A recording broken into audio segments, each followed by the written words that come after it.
everybody. Welcome to this week's episode of News for Normies. I am your host, Millennial Meditations, bringing you a week's worth of news in a relatively short time frame.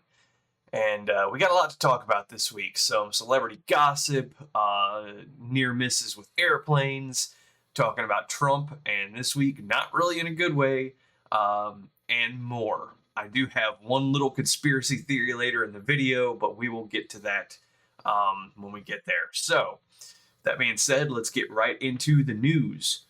Taylor Swift is now engaged to Travis Kelce, and I think that if people paid more attention to what their government is doing rather than celebrity gossip, real change could occur in our nation. I believe that most of the major league sports, whether it's football, basketball, baseball, are there to keep you distracted from what your government is doing. And I kind of see the proof of that a little bit as, state governments want to subsidize sports stadiums with your taxpayer money.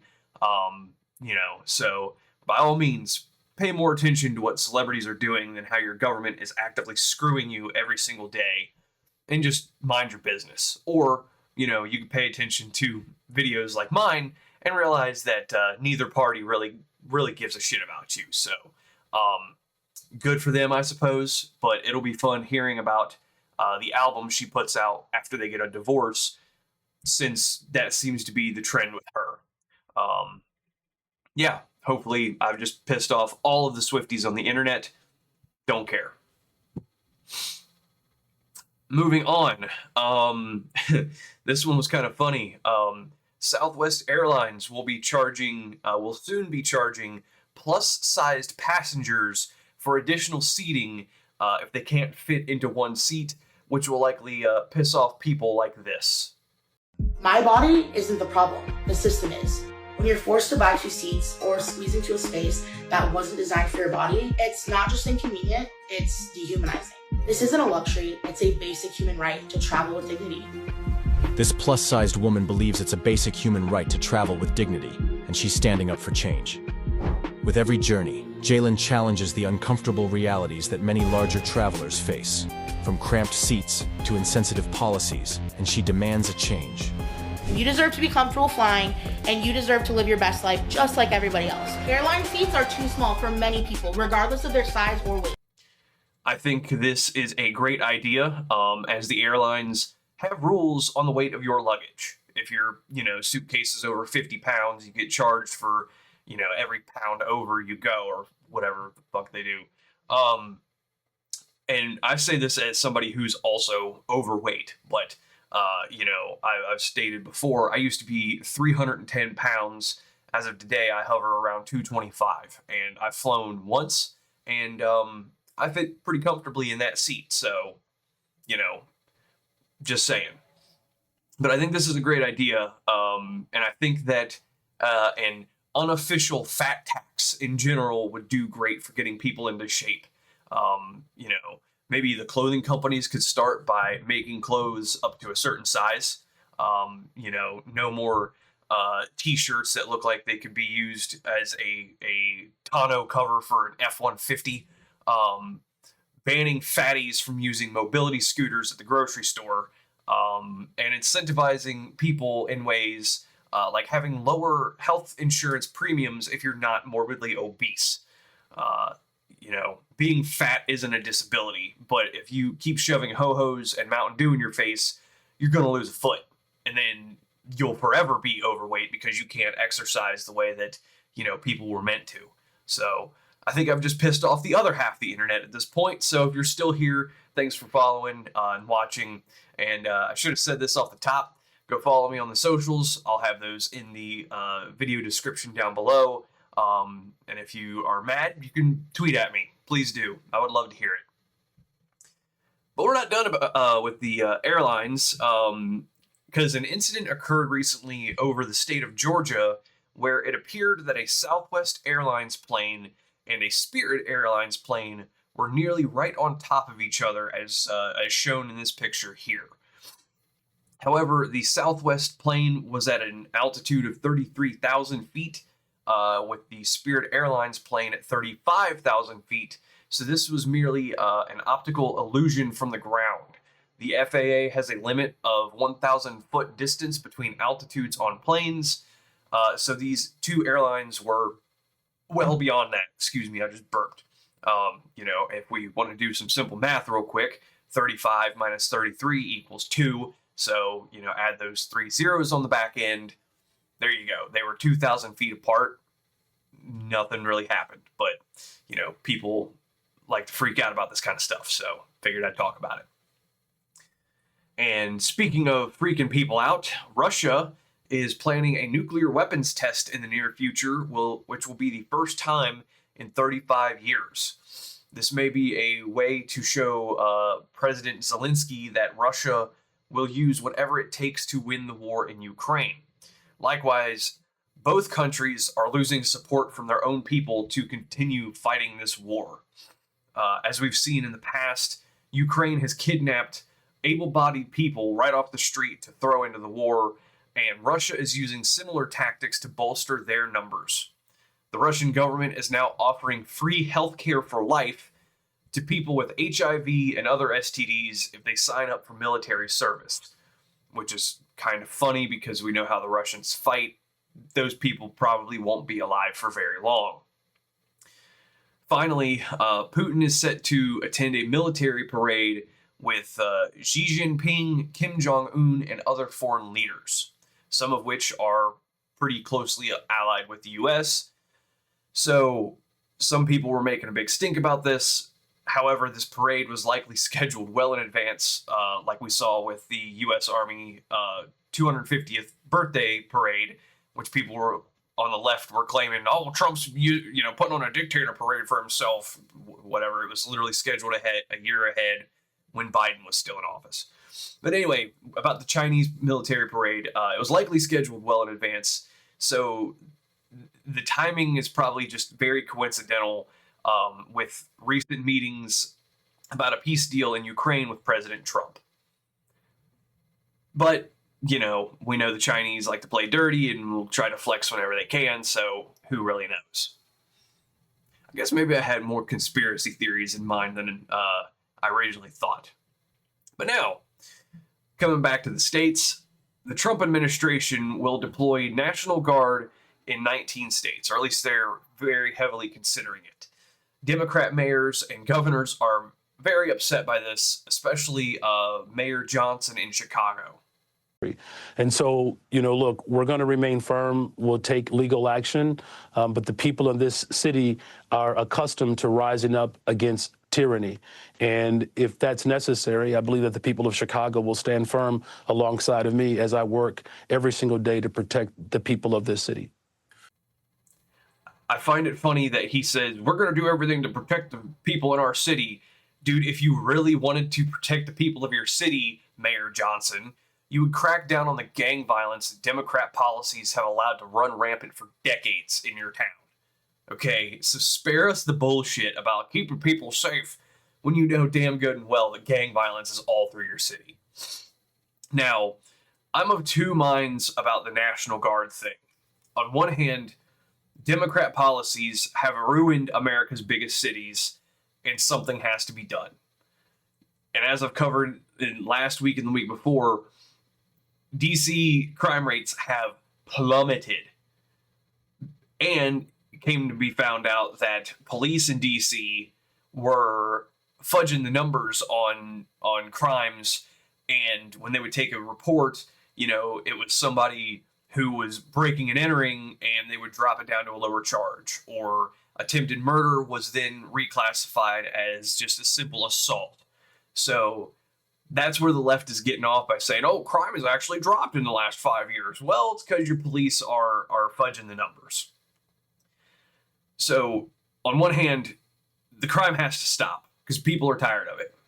But on the other hand, this could lead to an increased police state in this country,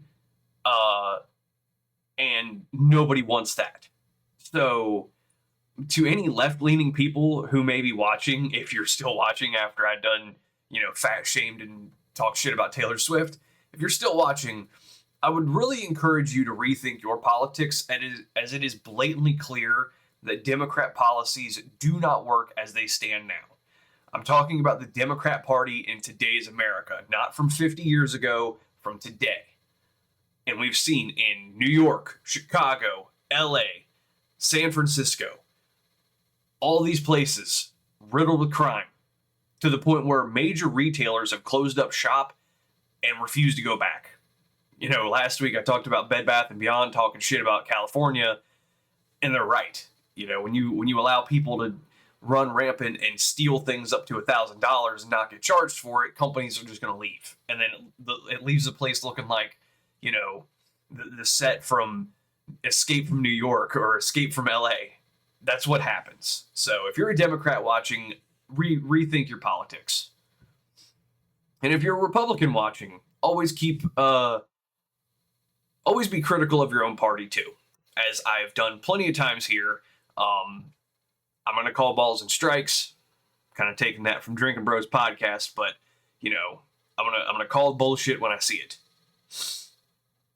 Which kind of leads me to this next story. The Trump administration recently took ownership of the company Intel by paying $8.9 billion. Now, $5.7 billion was previously awarded to the company during the Biden administration under the CHIPS Act, but was never paid. And the remaining $3.2 billion is paid out under the Secure Enclave program. You can look up these things, you know, on your own. You're on the internet watching this right now. You can look up these things on your own time. Now, this move is meant to bolster semiconductor manufacturing in the United States, which I think is a good thing. However, this is tiptoeing towards communism, and we all know how communism ends. As I've stated plenty of times before, millions of people have died from communism. So, just saying.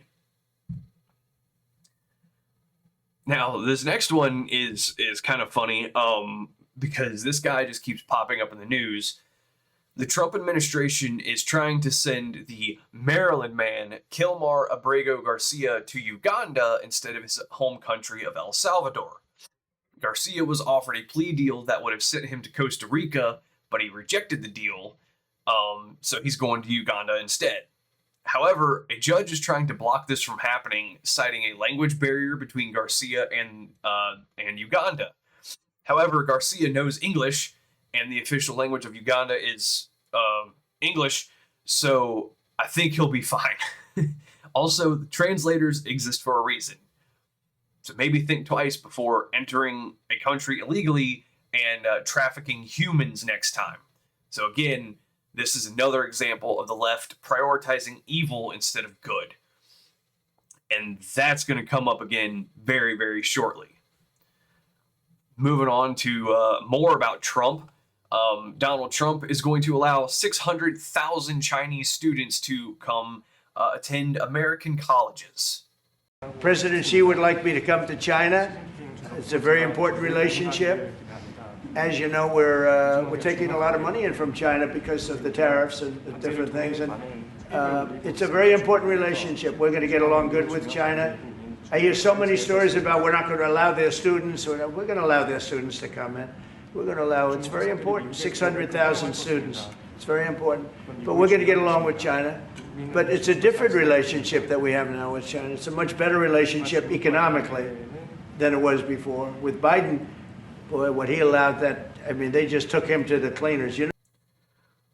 Why in the world are we allowing twice as many Chinese students into the country going forward when we know that the Chinese Communist Party uses people like this to spy on our country? It is a known fact that when people come to the United States from China and they go back home, they get briefed and debriefed by the CCP on what they were doing and what they found. Why the fuck are we doing this? It doesn't make any sense to allow your biggest opponent to study you and try to get one up on you. It doesn't make America better. This is not America first. This is like America last, actually. So what the fuck are we doing here? Doesn't make any sense to me.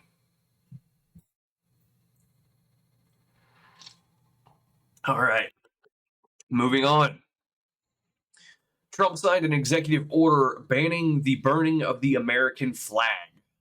Country. Let's go. Lastly, sir, this is an executive order on flag burning. It charges your attorney general. Would you listen to this? This is very important. Flag burning. All over the country, they're burning flags. All over the world, they burn the American flag. And as you know, through a very sad court, I guess it was a 5-4 decision, they called it freedom of speech. But there's another reason, which is perhaps much more important. It's called death. Because what happens when you burn a flag is the area goes crazy. If you have hundreds of people, they go crazy. You could do other things. You can burn this piece of paper. You can, but when you burn the American flag, it incites riots at levels that we've never seen before. People go crazy. In a way, both ways. There are some that are going crazy for doing it. There are others that are angry about them doing it.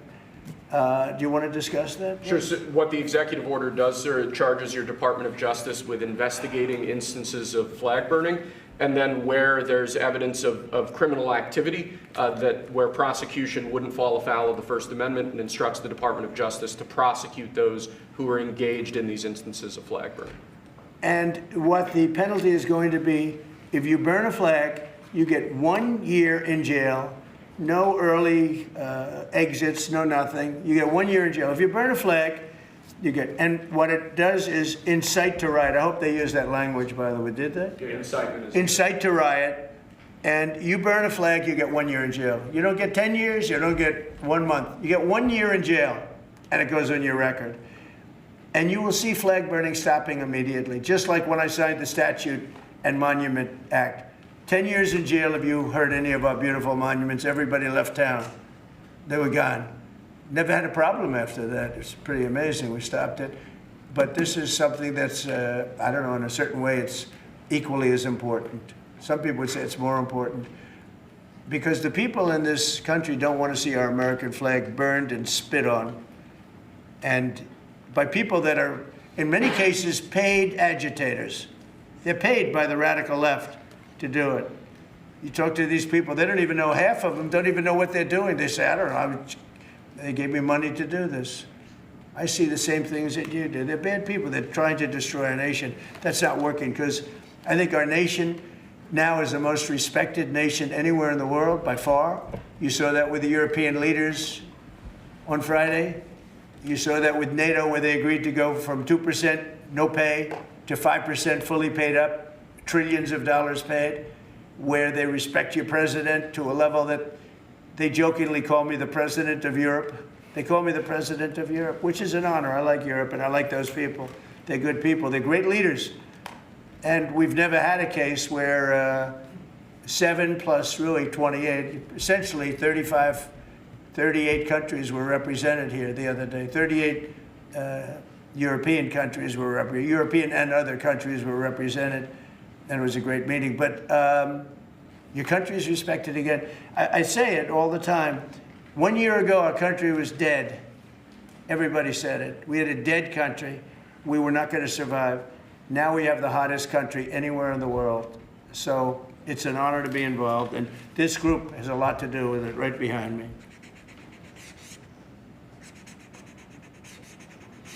Does anybody behind me have anything? Pam, would you like to say something? Sure, President. Thank you for keeping D.C. safe. Now, this is one where I actually agree with the left that this is actually unconstitutional, and the Supreme Court ruled in 1989 that this is a mode of political protest.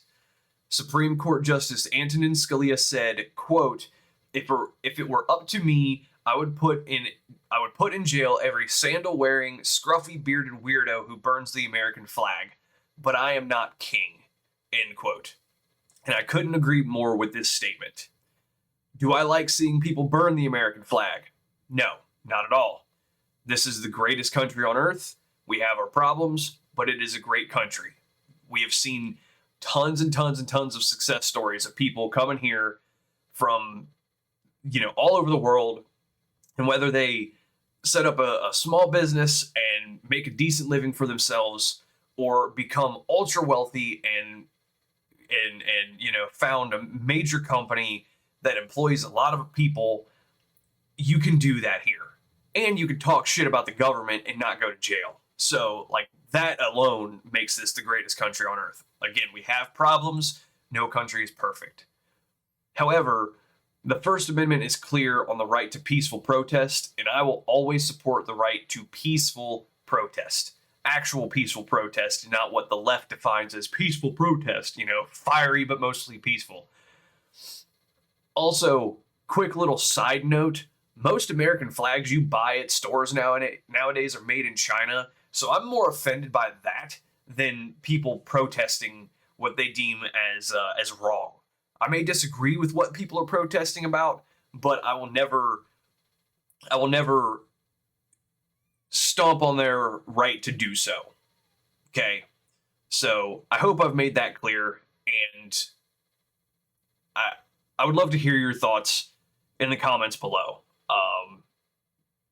Just cause, I suppose. Now, this one I can get behind. Trump has called for George Soros and his son Alex to face RICO charges, as seen in this post here from Truth Social. Now, while I agree with the sentiment that they should both be in prison, I don't think RICO charges are appropriate.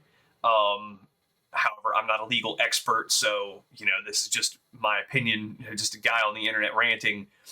But also, as we've seen so far with the Trump administration, nobody's been arrested for anything. So, you know, when some people start actually getting slapped with the silver bracelets and put in orange jumpsuits, I'll believe some of this shit.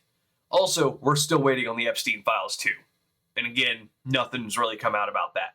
So, we'll see. Not really fond of Trump most of this week. Now, moving away from Trump and going to Florida. This one was hilarious. A Florida sheriff from, I think it was Polk County, Florida, his name was Sheriff Grady Judge, announced the takedown of a drug cartel and wore the leader's jewelry during a press conference. I got their drip. I got their body. We got their guns. We got their dope. And that's what we're going to talk about today.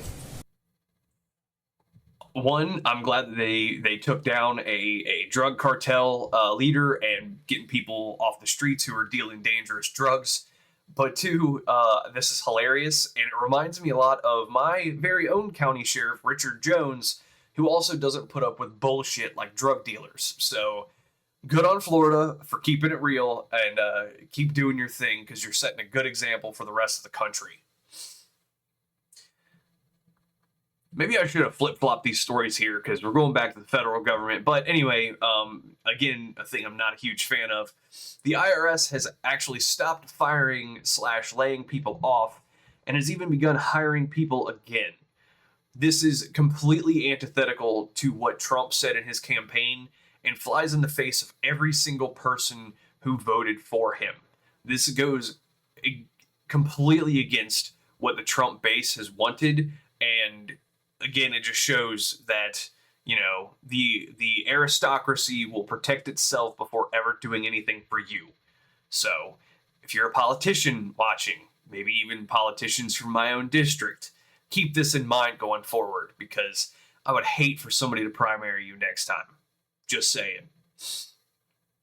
Now, kind of flipping back to the drug dealers, the Department of State is now offering a $15 million reward for information leading to the arrest of a Mexican drug cartel leader known as El Mencho. For the first time, cartel kingpin El Mencho tonight is a $15 million man. That is the U.S. government reward just increased and placed on the head of Ruben Aseguera Cervantes, alias El Mencho. Such a huge bounty on such a physically insignificant man shows the intensity behind a fugitive manhunt for Chicago's public enemy number one. He's a person that we would consider as public enemy number one. More than 6 years ago, the newly installed head of the Drug Enforcement Administration in Chicago made a startling revelation to the I-Team.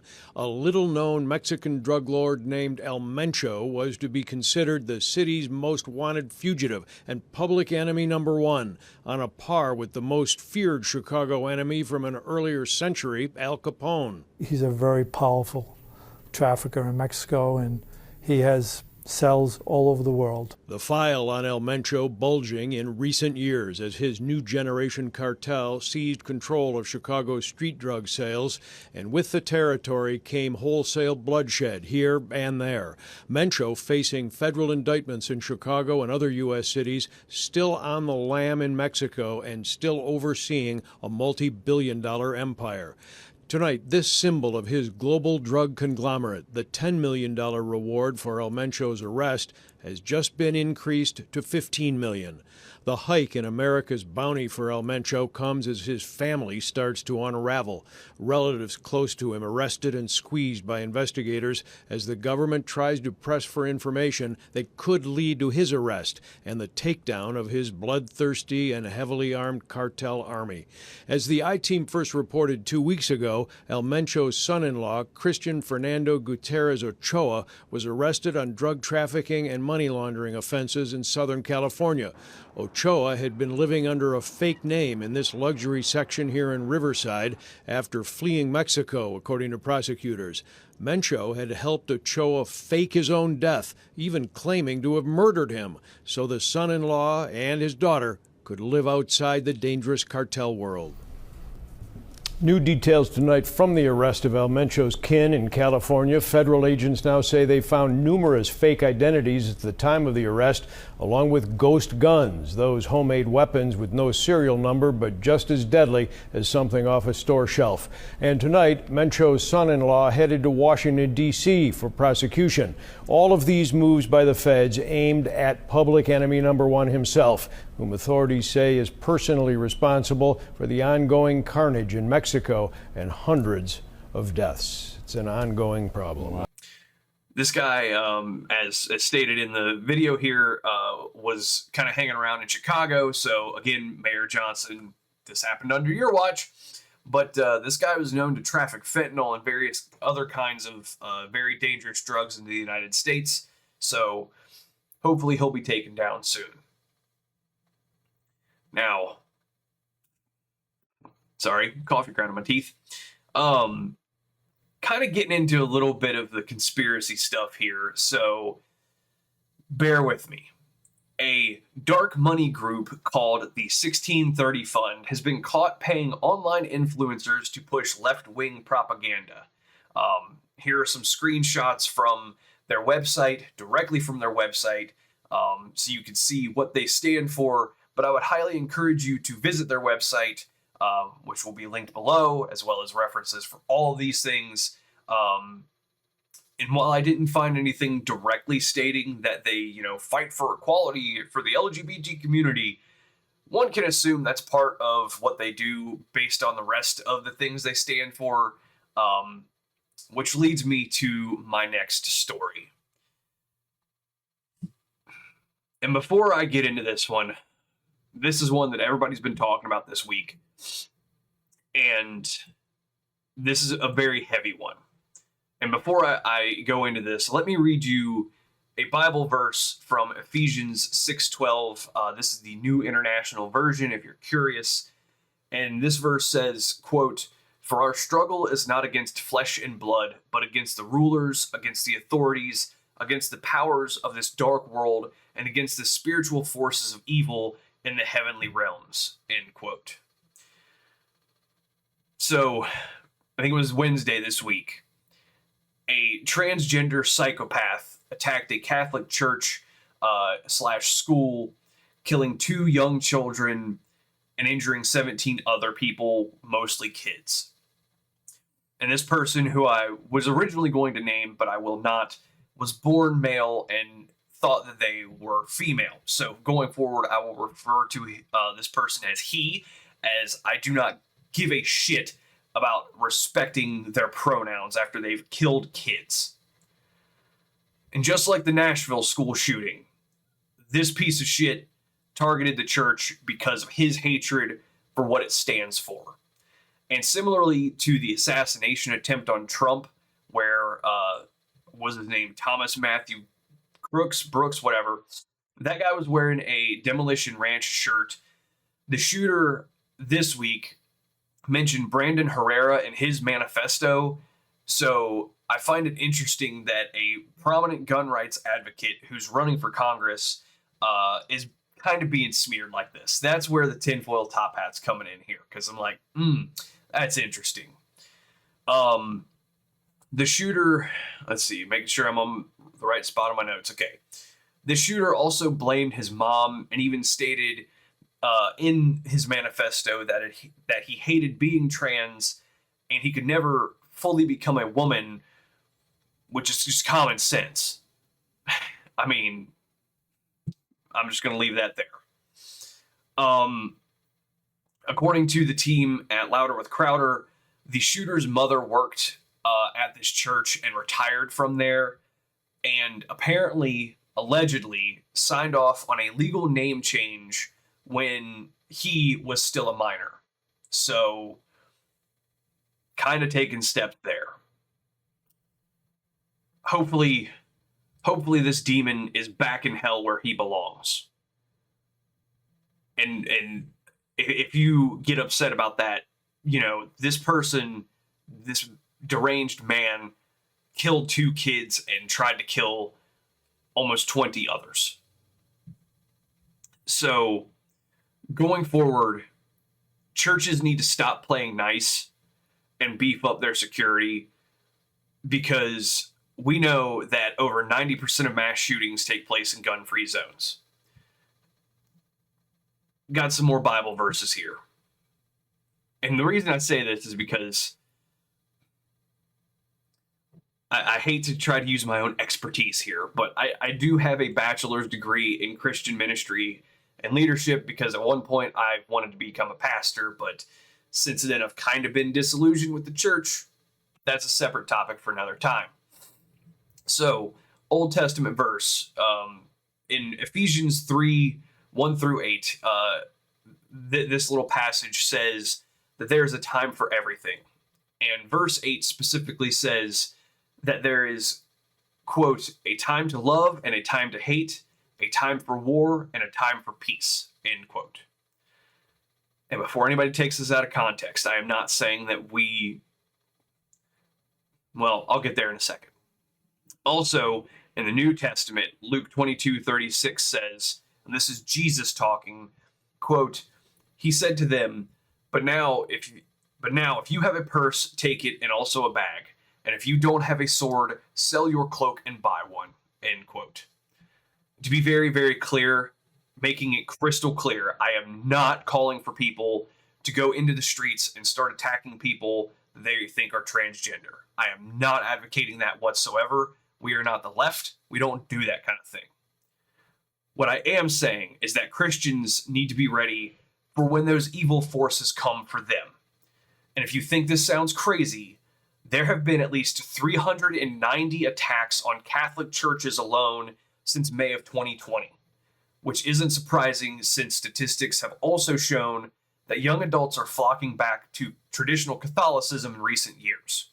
So that kind of goes back to that first Bible verse I quoted about the struggle is not against flesh and blood, but against the evil rulers and principalities and dark forces. Also, to those like Trey Gowdy who think gun control works, it doesn't. Our system is reactive. Something bad happens, we react to it. And what people are crying for now is, how can we prevent this? How can we stop it? And the only way to stop it is to identify the shooter ahead of time or keep the weapons out of their hands. And so we're going to have a conversation of freedom versus protecting children. I mean, how many school shootings does it take before we're going to have a conversation about keeping firearms out? It's always a young white male, almost always. I mean, did anyone this morning think, I wonder if that was a female? Did any of y'all think that? I mean, there's been one school Tennessee. shooting involving a female. It was in Tennessee. One. Yeah, Tennessee. But other than that, it is usually young white males. We tried the assault weapons ban in the 90s. It did nothing to stop violent crime, as criminals don't obey laws. Also, Minnesota already has red flag laws on the books, and look how that worked out. Another shooting took place there. And also, don't forget that Governor Tampon Tim made Minnesota a safe space for trans people. Minnesota ranks the highest per capita for being a safe haven for transgender individuals in Minnesota. And can I just say, we can talk about economic growth and feeding children and growing the economy and creating jobs simultaneously with talking about everybody's human rights matters, and we shouldn't be demonizing that. You can do both. So how do we stop mass shootings from happening in the future? In my opinion, this is a multi-pronged approach. To start, gun-free zones should be banned. If we're going to trust the science, then let's look at the numbers. And as I've stated before, over 90% of mass shootings happen in gun-free zones, such as schools, movie theaters, and places of worship. I know in Ohio, you have to have permission from the place of worship you're attending to carry a concealed firearm. So even if you go through, the state requirements to get a CCW license, you still have to have additional permission from that church or place of worship to carry in that place. Which it's mind-boggling to me. You've already gone to the government. Now you need additional permission to exercise your constitutional rights. It doesn't make sense. And again, let's look at the Nashville shooter. That psycho chose the target that she did because the Covenant School in Nashville had less security than the first location that she picked out. So that right there shows you that if somebody thinks that they are going to get shot in the face immediately, they're going to move on. So if we have less soft targets, then these people are going to think twice. Second, I think that the recent efforts from the federal government on SSRIs will come into play very greatly, as RFK puts it here. Prevent it, and we're still trying to get a lot of answers to a ton of questions. But the one thing is clear: you are dealing with a person who's trans, that was transitioning. Are you going to be examining at all some of the drugs that are used in order to make that transition happening, to see if it plays a role? Because we also know there was a trans shooter in the Tennessee situation. Yeah, we are doing those kind of studies now at NIH. We're launching studies on the potential contribution of some of the SSRI drugs and some of the other psychiatric drugs that might be contributing to violence. You know, many of them on there have black box warnings that warn of suicidal ideation and homicidal ideation. So we can't exclude those as a culprit, and those are the kind of studies that we're doing. So I've never seen that medicine, but you're saying that if you get it, some of the side effects could be homicide, suicide? Well, there are black box warnings on some of these psychiatric drugs that warn about, in their clinical trials, that they saw suicidal and homicidal ideation. So, you know, we are going into that with an open mind. You know, we've all seen the ads on TV for the different medications for, you know, depression, anxiety, all that stuff. And at the very end, it has a whole laundry list of side effects that include, you know, suicidal thoughts and ideations, but it never says homicidal, which is interesting. But one can assume that if you're thinking of hurting yourself, you might think about hurting others. So yeah, maybe we need to stop prescribing so many of those kind of drugs to people. But again, I'm not a doctor, just a guy on the internet. Third, I think that if somebody claims they are transgender, one, we shouldn't be giving gender affirming care to kids because it's only going to screw them up for the rest of their life, as we saw with this guy. But I think doctors, and just in my opinion, doctors should start by testing the person's hormones for normal levels of their gender. If a man has very low levels of testosterone, maybe those levels need to come up instead of giving him estrogen to become a woman, and vice versa for women. Shout out to Dan Holloway from Drinking Bros podcast and Citizen podcast. He has talked extensively how military veterans coming home from war have thought about or acted upon suicidal ideations because their hormones are all screwed up. But when they go get their hormones checked and their levels are normalized, they tend to be pretty good from there. It's just a generalization. So, maybe if we did that for just people, regular people, then this kind of stuff would go away. Let's see. I also think that the big food companies need to be investigated, as it has been shown that our food is far less nutritional now than it ever was, which would probably cause developmental issues for kids as they're growing up. And then they become adults and they're all screwed up. And finally, people need a purpose in life, which again is why young adults are flocking back to church.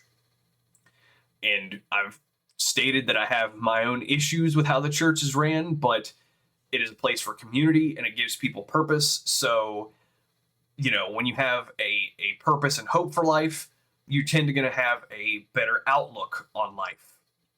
So if these things are corrected, I believe that we will see the numbers of mass shootings drop and just an overall benefit for society. So that's all I've got on this story, but we've got more to talk about. A Houston man recently shot 2 home invaders who were posing as cops. These men showed up wearing ski masks, body armor, and badges around their necks and claimed they were there to serve a warrant. However, the resident at the home thought it was weird that there wasn't police cars and lights, so he didn't immediately open the door. Despite that, these impersonators tried forcing their way into the home and even shot through the front door. The homeowner returned fire, and both men who tried to, break in his door were killed. Thankfully, nobody inside the home was injured, including their own child. So I'm glad that no innocent people were hurt, and shitbags like this aren't wasting our air. And this is why I will never be for gun control, because that homeowner didn't have guns, then he and his wife and child may be dead. And I'm also going to give a personal example of something that happened this week. As I had a situation where I nearly had to draw my gun in my front yard at 5 o'clock in the morning. On Monday, I went to the gym before work while my wife slept in. And while I was at the gym, some random guy came up on my security cameras walking through my yard and right up against the front porch. By the time I saw the notifications on my phone, half an hour had gone by. And once I saw the videos, I rushed back home. I got out of the car, gun in the waistband, was going to start walking laps around the house to make sure that, nobody tried to break in. When homeboy walked back around the front of my house and we were looking at each other face to face in my side yard, he got right up in my face and was like, "Oh, I'm sorry, dude. I ain't meaning nothing." But I immediately took a couple steps back and kind of put my hand on my gun with my flashlight in his face and proceeded to stand there for a good 2 minutes yelling at this guy to get off my property and go home. He was telling me that he and his girlfriend just had an argument. He was out walking it off, but I don't know that. And it's 5 o'clock in the morning and you're walking around my house. So you don't belong here. Go home. Thankfully, this guy eventually wandered back home and, nobody was hurt. Gun never came out of the holster, but came real close. And later that day, I went to the police department and talked to a police officer about the situation. which was pretty funny because the officer pretty much told me that he had been arrested as the officer pulled out his own cell phone and showed me a mugshot of the guy and asked if this was the guy. And I was like, yeah, that was him. And the officer said to me, and I quote, "Yeah, we had a call for a domestic around that time this morning." So pretty sure he got arrested. And I'm glad that he decided to leave on his own and nobody got hurt. And I was still able to go to work that day. But again, that is another reason why I will never support gun control, because I didn't know what this guy's intentions were. So, and if I have to choose between my wife and some random dude in my yard, I'm choosing my wife every time. Don't care. And going forward, these last two stories are examples of how gun control does not work, as we've seen across the pond. An American tourist was stabbed in the face in Germany this week. John Rudat, I don't know how to pronounce it. Anyway, he was a 21-year-old paramedic and model from New York who was in Germany, and he was on a train in Dresden when two other men were harassing female passengers. He apparently, decided to step in and intervene and was stabbed in the face. And this is sadly not a one-off occurrence, as knife attacks have gone up 17% so far in 2025 alone. And again, this is what happens when you disarm your people and allow criminals to roam free in your country. And lastly, Scotland. We're ending with Scotland this week. And this is a video that's been going viral as well. A 14-year-old girl was arrested in Scotland after defending her sister from migrants. You don't dare! Yes, you have a knife. You don't! Hey, I'm fucking perfect! You're fucking bad and catch Why are you me. fucking with us? These are fucking kid bashers! Show the knife. Show the knife. Get Show the the knife. fuck away from her! Show the knife. Show the knife. Don't touch her! That's Touch it. me. That's Do it. whatever Show you the want to knife. do. Don't touch my little sister! Show the knife. That's it. Don't fucking touch my little sister! She ain't fucking 12! Wait until I fucking catch you! She is fucking 12 and you just battered me, mate! Wait until I fucking catch me! Yeah, show the knife. Maracha. Don't touch her down to me! Don't touch her! Now, this girl was arrested for possessing a bladed weapon, which is illegal over in the UK. Based on this video alone, it is not completely clear what started this altercation, but across the UK, sexual crimes against girls and women have skyrocketed in the last few years due to Muslim migrants flooding the country. And again, this is exactly why gun ownership is so important. And I'm not saying that the 14-year-old girl should have been walking around with a gun, but her parent or parents should have and should have kept them safe. Side note, the news outlets from the UK wrote very briefly about this incident, so that tells me that the men filming were probably trying to do something harmful to these girls. So shame on you, news outlets and journalists, for doing so. And to quote the Unsubscribed podcast, you don't hate journalists enough. And finally, these are just a few examples of why all cultures are not the same. Islam is not compatible with the modern world. You cannot change my mind on this one. And gun control does not work. So, now that I've pissed off everybody on the internet, I'm going to wrap this up. Got some errands to run today. Again, follow me on the socials. I've got references below for all of these news stories. And take care, keep your kids safe, whether it's from predators online or predators in the real world. And with that being said, I'll see you all next week.